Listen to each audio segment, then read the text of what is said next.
Depuis le déclenchement de l'offensive russe en Ukraine, près d'1 million de personnes ont quitté leur pays. 9 Ukrainiens sont arrivés à Marseille ce jeudi, au terme d'un long voyage en bus. Les autorités locales s'attendent à d'autres arrivées dans les jours à venir et ont mis en place un dispositif adaptable. Comment décrire cette larme qui coule sur le visage de cette jeune Ukrainienne? Une larme de soulagement, assurément, après les jours de voyage qui ont suivi son départ d'Ukraine, chassée par la guerre venue toquer à sa porte.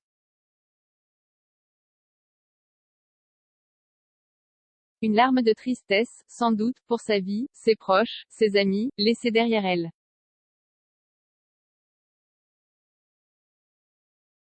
Arrivée à Marseille en bus ce jeudi peu après 16 heures avec 9 autres réfugiés, tous jetés sur les routes par la guerre déclenchée par la Russie, elle a été rapidement prise en charge par la communauté Emmaüs.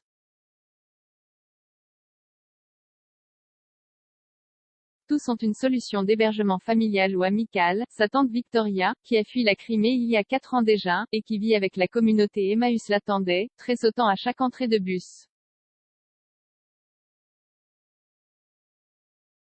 En gare Saint-Charles ce jeudi, associations, services municipaux et préfectures étaient mobilisés pour l'accueil de ces réfugiés.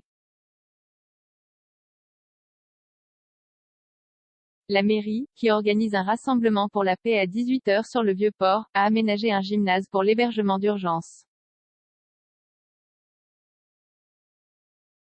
Mais aucun de ces 9 réfugiés venus dans ce bus à destination de Barcelone depuis la Pologne n'y dormira ce soir.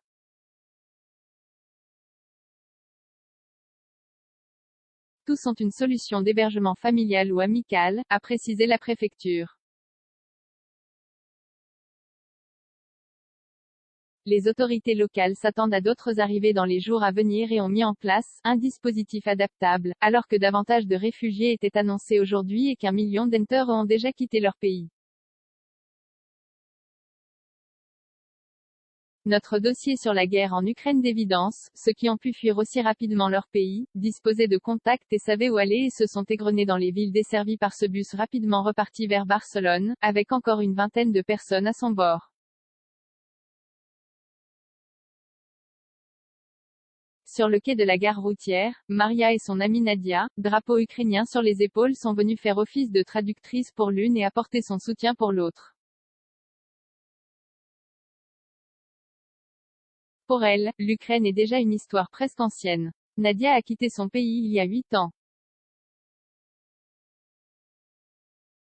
De quoi rappeler que cette guerre, qui avec l'offensive russe a pris une autre dimension cette dernière semaine, a débuté il y a 8 ans, sous la forme d'une guerre civile en Crimée et dans le Donbass, orchestrée par le Kremlin consécutivement à la révolution de Maïdan.